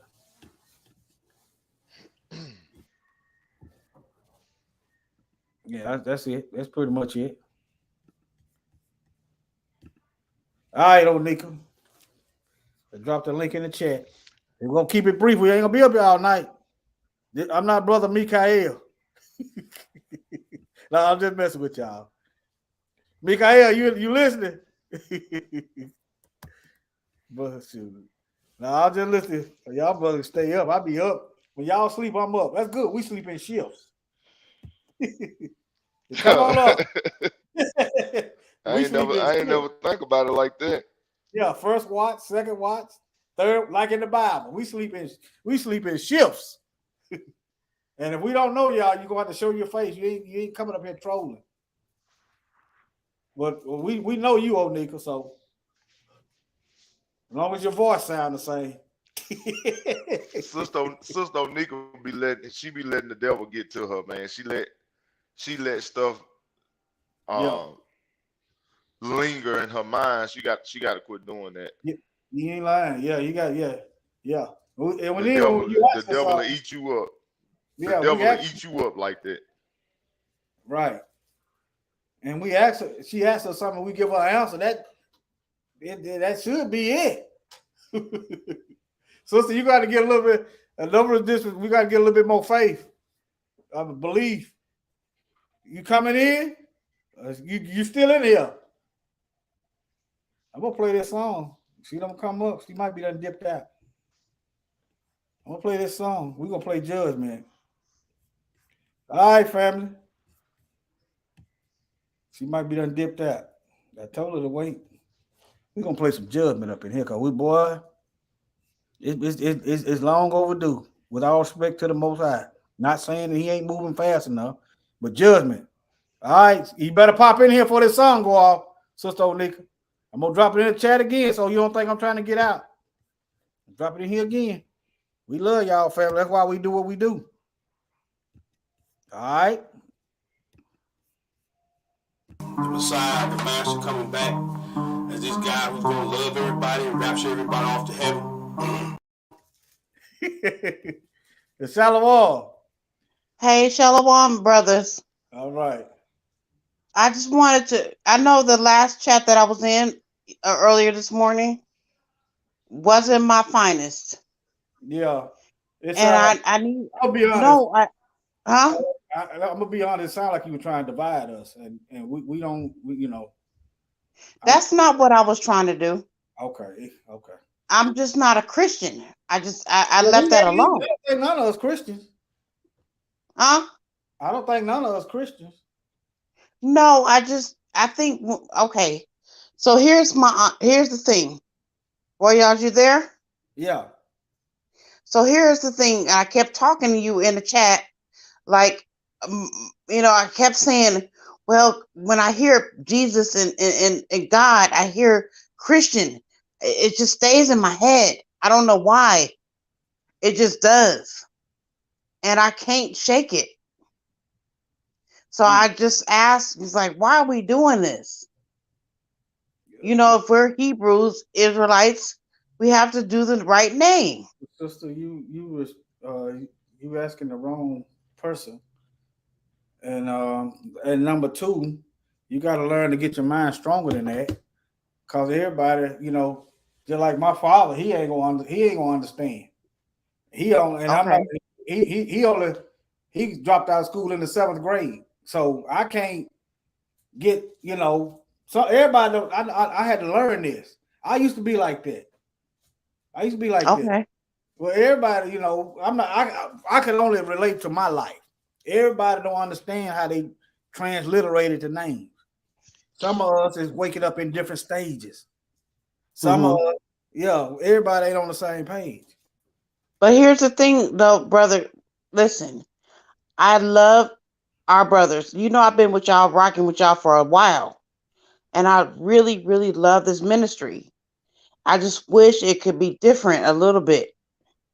I wish, How like, so? it could not be done. Do we How so? have to say Jesus? Do we have to say God?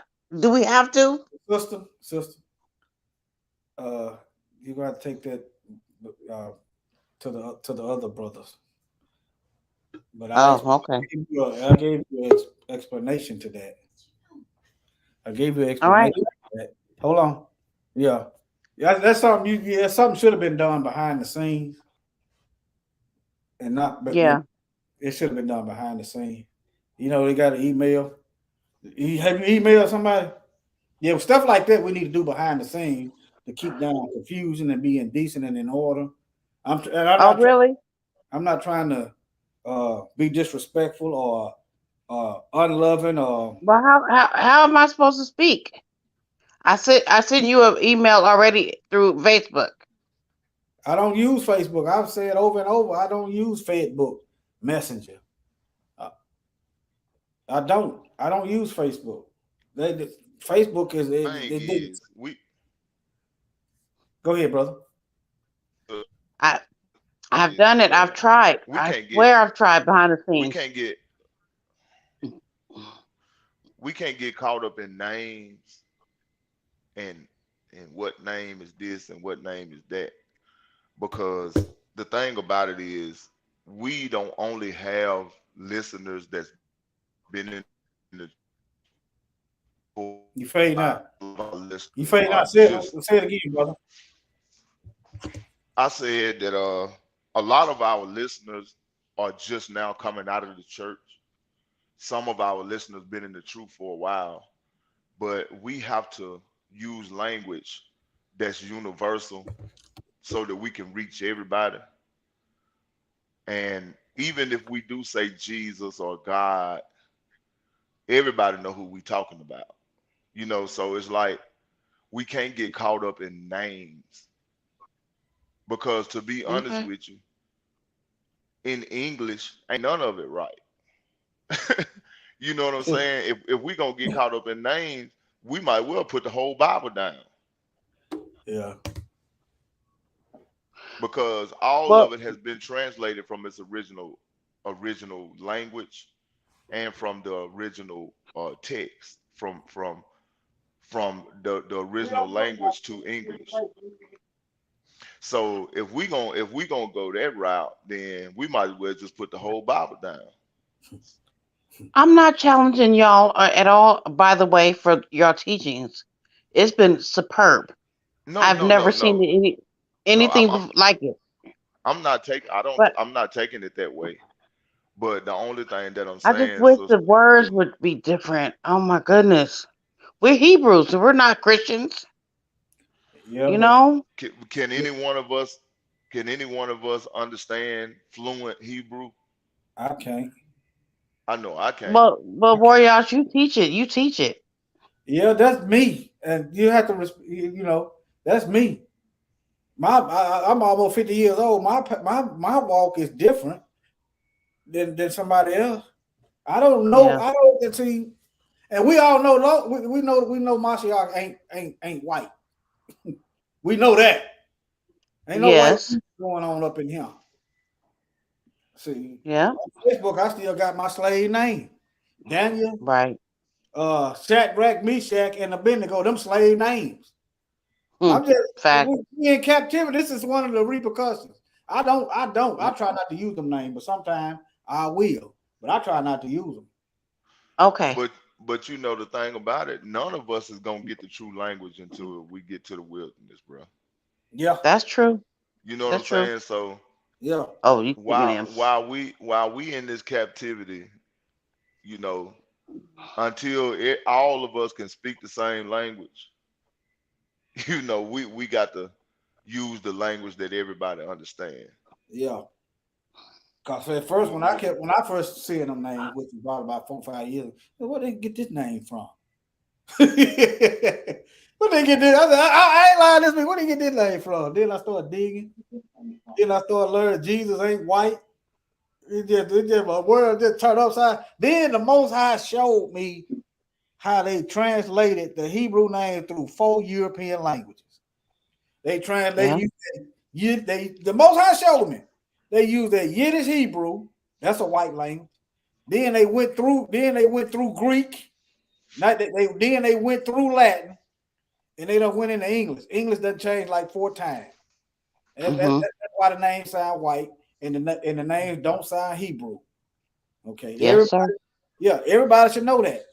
Cause the Chinese name, well, the Asian Chinese got what like 2,000 letters, and the name still sound Asian in English. German still sound German in English.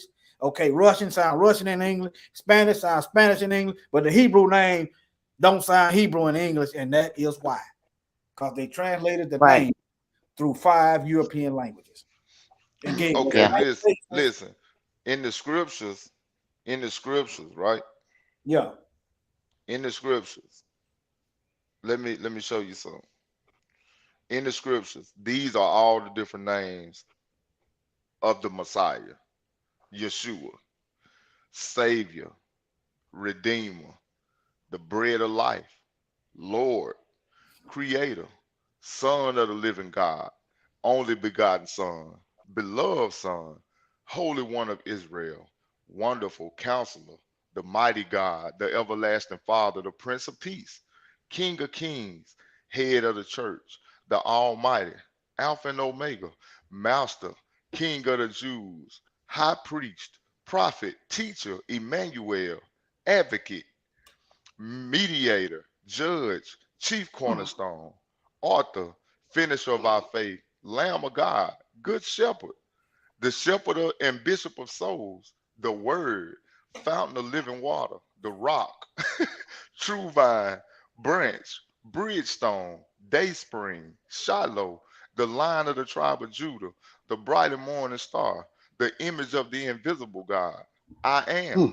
Son of Man, Carpenter, the way, the truth, and the life, King of Israel, Christ.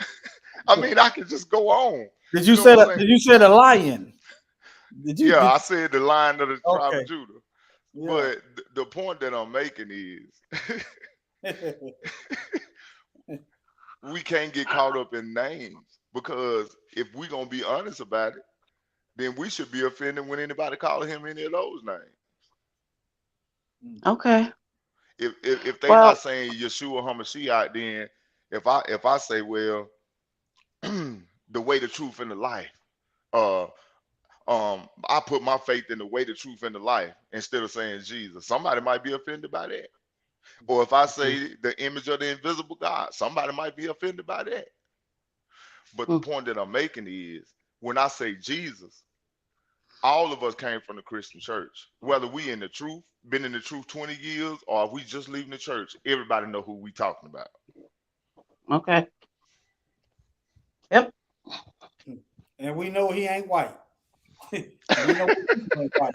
Now, Well, yeah, that's the main thing right there. Yeah, and well, one. also he's our way to the Father. You know, he's our Redeemer. He's our Savior. It's through his blood, his death, burial, and resurrection that we are forgiven of our sins. That's the key. You know what I'm saying? Like, that's what we need to know. That's what we need to focus on. You know. Yeah, I understand that. yeah. I, these, I these, do. these brothers, they came But and got me, and you can't listen. Listen for everybody else. These brothers come and got me. Don't expect me to try to come turn over nothing. It ain't. I'm not. I'm just saying what's on my heart. Don't try to. It ain't gonna happen. Well, can I share that same semblance with you? Yeah. Is that I have been with this walk with Order Melchizedek, well, before they was in the kitchen. You probably were with them. You probably were with them for I learned about them. I've been with them since they've been in the kitchen teaching. Yeah. Well, yeah, And yeah. I You love was. them. I love them. Yeah, And I've you learned a lot. I just, I it don't just know. it just sounds like when you said for me to do a video, me and my wife was already working on a video. When you said me do a video, and it looked like you didn't want to hear what they had to say, so I need to get started and to put something. It did now that I had to. I didn't like that. I'm gonna be honest with you. I'm like, I'm sorry. I didn't mean it like that. I really didn't. yeah, I kind of You figured you know, did. Yeah, my I wife been. love these brothers without She my be heart. helping me. Sometimes I say stuff that it come out wrong and I don't mean it harm. So I just waited. I waited. That's why I didn't say nothing right away. Well, just know that I love these brothers with all my heart and soul. Yeah. I do. And I've Yeah. been walking with them for a while. Yeah. And I appreciate them. Yeah. In other words, I ain't running nothing. They come got me. I'm not running nothing. So Me neither. Me neither. you have to talk to them. You have to go through them. And I'm just, but yeah, and I don't Thank mean you it in so no way much. for anybody that might be. I don't run nothing. So I'm a part of it. What they got, I'm a part of their ministry. Okay. Okay, me too. Okay. Yeah. So That just know ain't that. for anybody that may be thinking that they go and I'm don't come over here with that division. I'm just Well, other than I'm not about division. no, I'm not that ain't for you. That's for anybody that might be thinking that. Don't come over here with that with me. But you told me, you warned me. And I appreciate that. I was Yeah, not about that though. yeah. I just had my own opinion. Yeah, You that's know? good. That's good. If you go, it's best to speak it and sit there and hold it in and then go to somebody else and go to talking. It's good to go come to us. Oh. Yeah, even if we have a disagreement, at least we should get over that and go ahead. That one you should turn the other cheek. Oh. Yeah. And I didn't know that. another thing, man, like you know, we are the order Melchizedek. You know, you got IUIC, you got the One West Camp, you got all these different Yep. assemblies or camps or whatever you want to call them. But we not against any of our brothers. You Yeah, know, me now some of the things that they do, we might not do, or just like he just said, we might not agree with. But those still our brothers, and we still love them, brother. Because one thing about it, them brothers doing kingdom work. yeah. Yep. So though we may disagree on certain topics, we still on one accord with our brothers because we all were doing the same thing. We all trying to wake up our people. Yeah. Yeah. So we But don't Brother even have Seven, division. We don't even have division toward those brothers. Yeah. Brother Seven, are you there? Yeah, yeah. Go ahead, sister. So, I just want to say that that I come from One West. You know that. Hmm.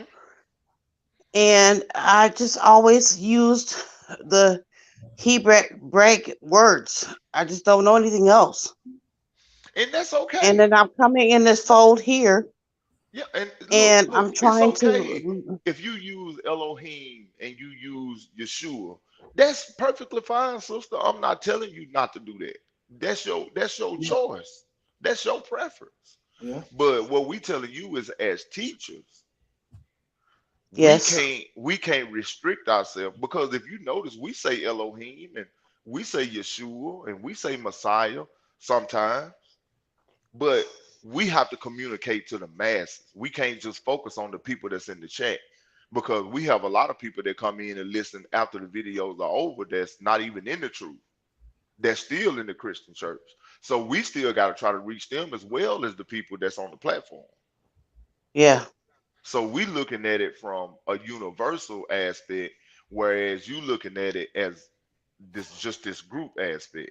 But we can't look at it that way because we trying to We trying to pull our brothers and sisters out of the churches into the truth. Right. You right. Okay. Well, I'm finna end this if y'all ain't got nothing else. But we appreciate your honesty.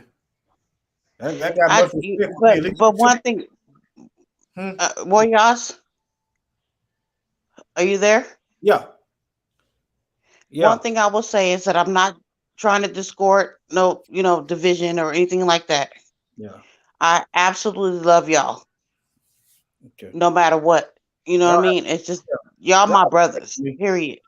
So y'all have to And pray for me. we love you, sister. Yeah, And that's I just wish the language would change. That's my wish. You well. know. Well, you gonna get your wish in the wilderness.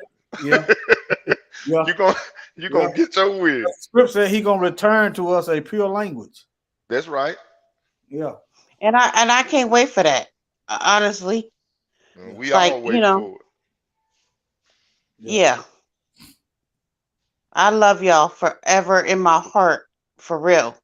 Like I have been with y'all since y'all been in the kitchen, and I'm not gonna stop. Mm. All Okay? praise, all praise. All praise to the Most High. Yeah. Yeah, Try. and I've been writing for a while, Stephen. You know. Yeah, I know. So I understand, and I'm just praying to the Most High because I know the type of spirit. Because I often deal with the spirit of when things get on my mind, like I dwell on them, but I pray Hmm. about that, and I'm praying that the Most High take that away from me because some things it's okay to remember and to hold on to, but things that drag your spirit down and things that cause your mind to not be able to focus on the important things in the kingdom, those are not good things. So we got to pray that the Most High can take those spirits away from us. Mm. You know what I'm saying? Because Yep. like when you get something on your mind, it don't matter what it is. You can't rest till you get it out. But some things are not meant to be said out to everybody. Some things are Yeah. to be kept between you and the Most High, or you and your husband. You know what I'm saying? Hmm. Yeah, yeah. Start. Oh, but by the way, can we revisit that husband marriage relationship again in a more lesson again? Remember, y'all supposed to do your part too, We yes, we are gonna do that part too. Yeah, we are gonna do that. because we need that in Israel. Um, you know. So yeah, thank All you right. so Well, much for just being open to me and always loving me in y'all ways. Um, I'ma always respect. That's what I do. Respect y'all, no matter what it is. I just have an opinion, and that's okay. and my and That's my okay. husband, even my own husband, said, "Baby, you got a right for that. If you learning some kingdom stuff, Yeah, learn." yeah. That's okay. It's okay to have an opinion. And he said that y'all are my spiritual guiders. By the way, I rely on y'all. I would love to talk to your husband one day. Yeah, yeah. He's just, what? Can I be more The straight proper, up? actually, the proper thing. We should be talking to him. Really. Right No, now. Yeah, yeah, yeah, yeah. he's a bit quiet and more I'm on just. the background. You don't want to accept that part. It's better that we talk to the husband. He your husband. We don't even be talking to you really. And I'm not trying to be disrespectful. It just don't look right. Mm, That opened the door mm, for a whole other kind of stuff. mm. He said, "This is my role right here to learn." So that's what he says. So I accept that. All praise to the Most High. All All praise. praise. Hey, He I'm gonna doesn't. be at He Jolly he. Shalom, Hebrew. Yeah, I'm I'm getting finna go to. I'm getting off of work. Yeah, I'm gonna be at Jolly Shalom. Hey, I love y'all Hebrews, Yeah. And I enjoyed the lesson, Brother Warrior. I enjoyed y'all too. All right, old nigga. We finna count it out. Love y'all, family. All right. All right. All praise. The Messiah, the Master, coming back as this guy who's going to love everybody and rapture everybody off to heaven. That's not true. That's not the teaching of the Bible. The Bible says, that he does judge and make work. All praises to the Father and His Son, the creator of the universe. Yeah, the giver of the laws and commandments, crucified for the sins of the whole earth. But y'all don't pay him no mind, y'all don't pay him no homage, I ain't tripping on him, y'all don't love him. Y'all too busy worshiping other guys, Christmas, Easter, Valentine, yeah, y'all love sin. And these pastors ain't no help, they done closed up the doors to the kingdom. Matthew 23 and 13, tell me y'all some hypocrites, y'all ain't even getting in the kingdom. And that's real, I've been walking with the word, trying to get to know the word. Another word, I've been reading script. I have come to find out it's a different story when you understand the manuscript. It is false doctrines, all lies. Is it? Like going to heaven when we die. What else? Like eating catfish and pork rinds. That's abomination in the Lord's eyes. You gotta unlearn and relearn everything that you did learn about the Most High God of these scriptures, and you better do it before He return. Cause He ain't coming back to shake hands. Nah, kissing and hugging.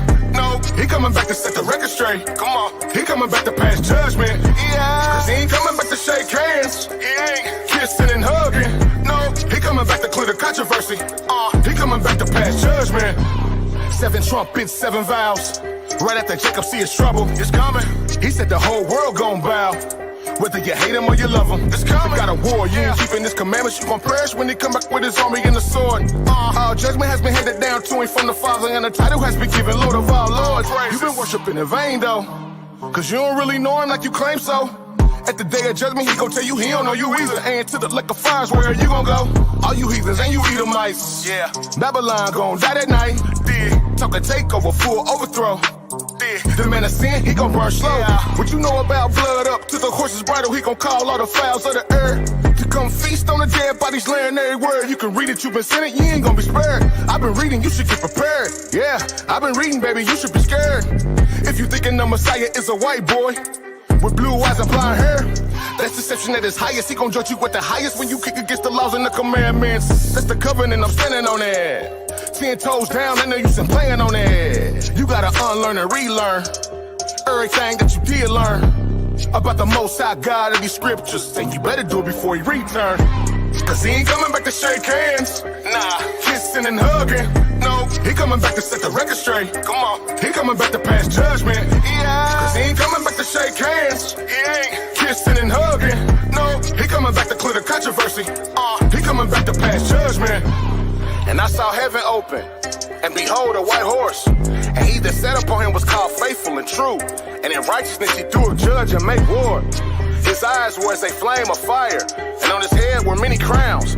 And he had a name written that no man knew but himself. He was clothed with a vesture dipped in blood, and his name was called the Word of God.